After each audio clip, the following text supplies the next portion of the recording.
nag-retire ulit ako nung November 2022. Ngayon, itong napag-usapan natin na unang-una gusto ko magpasalamat sa inyo dahil sa nangyaring tagumpay ng ating United People's Initiative. Ito po yung binanggit kanina ni Chairman Greco, yung napuwersa.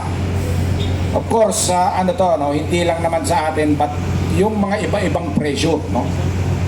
But napakalaking bagay yung ginawa ng United People's Initiative dahil nung day one pa lang, ano pa lang yon, live lang ang iniisip ni no? Nag-decide siya nung day 2 natin, no? From live, nag-decide siya na na talaga, resignation. Pero hindi pa doon nagtatapos. Unang yugto pa lang yon, and hindi, sabi nung iba kasi, nag-resign lang, wala na. No.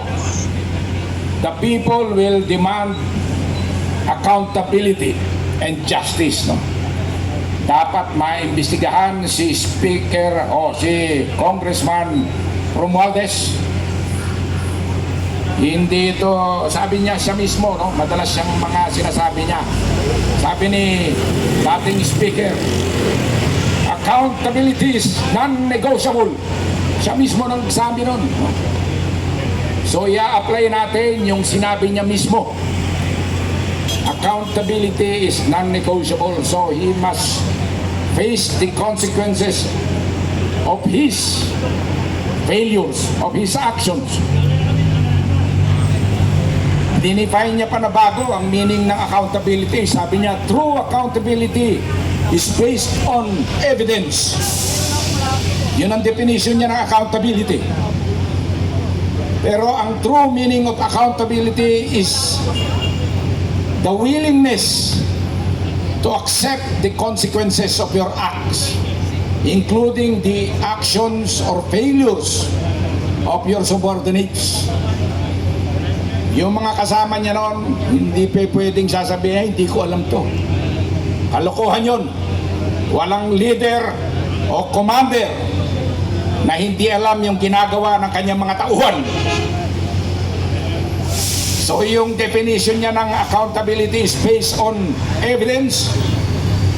Mali. Because the true essence of accountability is your willingness. Kumbaga sa atin, may term tayo doon, delikatesa. The willingness to be responsible. The willingness to answer and accept the consequences. Of course, whether it's failure or defeat. So, i-demand natin yan. Marami pang marami pa tayong action na gagawin bukas. Dahil ito, pansamantala lang to, lilipat tayo sa ibang lugar pero malapit din dito. And ini-invite ko. Gusto ko sanang basahin yung aking nagawang tula kasi pagka medyo masama ang emosyon ko nakakagawa ako ng tula. Na-inspire ako nung napakinggan ko yung bulsa na rap, no? Bulsa ni Justin Toller. Napakaganda nung ang ganda nito Free verse. Sabi ko, gawa nga ako. That was on day 1, no? Nagawa ko siya, right there and there. Pero nung nirap ko, hindi ako rapper Singer ako pero hindi ako rapper. So yung tula, imbis na 4 na linyada, dinagdagan ko na lang, gagawin kong tula, ginawa kong 6 na. On day 2, dahil na-inspire ako sa success ng UPI, no? At ng mga vloggers, at dumating pa yung mga sikat, no? Pumunta si Vivian Perez and many other vloggers, no? Yung sikat at hindi sikat, nando doon. Gumawa ulit ako ng tula. So, pinost ko na yun. Siguro babasahin ko na lang yon bukas, no? Kasi gabi na eh. Although maiksi lang yun, kaya lang bukas ko na babasahin, no? Tignan nyo na lang yung post ko.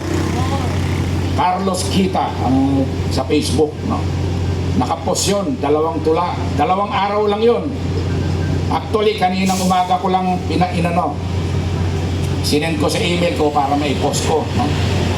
Pinagpatulong pa ako sa anak ko. So, bukas magkita-kita ulit tayo. At doon, yung aking damdamin ng tao, isinaad ko sa tula. Pero gusto nyo na sneak preview, tignan nyo na yung aking post.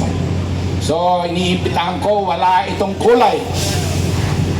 Wala itong ikaw ba'y dilawan, kakampig, DDS, wala. Iisa tayo, Pilipino. Nasa mensahe ko yun sa aking tula. Magbayanihan tayo. At talagang sugpuin itong korupsyon. Maasahan ko ba kayo dyan? Mabuhay ang Pilipino! Mabuhay! Mabuhay ang kabataan! Mabuhay! Mabuhay ang mga vloggers! Mabuhay! Mabuhay tayo lahat! Maraming salamat. So, yung po. Nasasalamatan po natin ang presensya ni General Carlos Kita. Sir, maraming salamat po sa inyong suporta dito sa ating United People's Initiative. Ngayon po, tinatawagan din natin ang isa sa kagalang-galang natin na panauhin ngayong gabi, si Attorney Mel Magdamo. Okay, si Attorney Mel, tinatawagan po natin siya dito sa entablado. Attorney Mel. Si Attorney Mel Magdamo po. Dito po sa entablado po.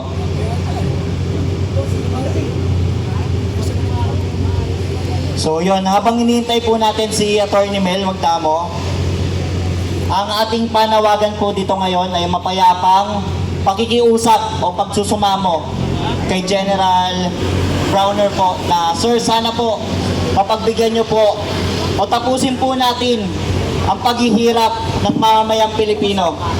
No? Ito po yung mga panahon na dapat tayo ikakampi sa hindi sino man, kundi kumampi po tayo sa taong bayan. Now is not the time to take side. The only side we need to take is our nation's side. So sa mga kapatid po natin, na kapwa natin, tawag dito, kapwa natin Pilipino, mga minamahal ko, magkaisa po tayo sa panawagan na to. Nandiyan na po ba si Attorney Mel?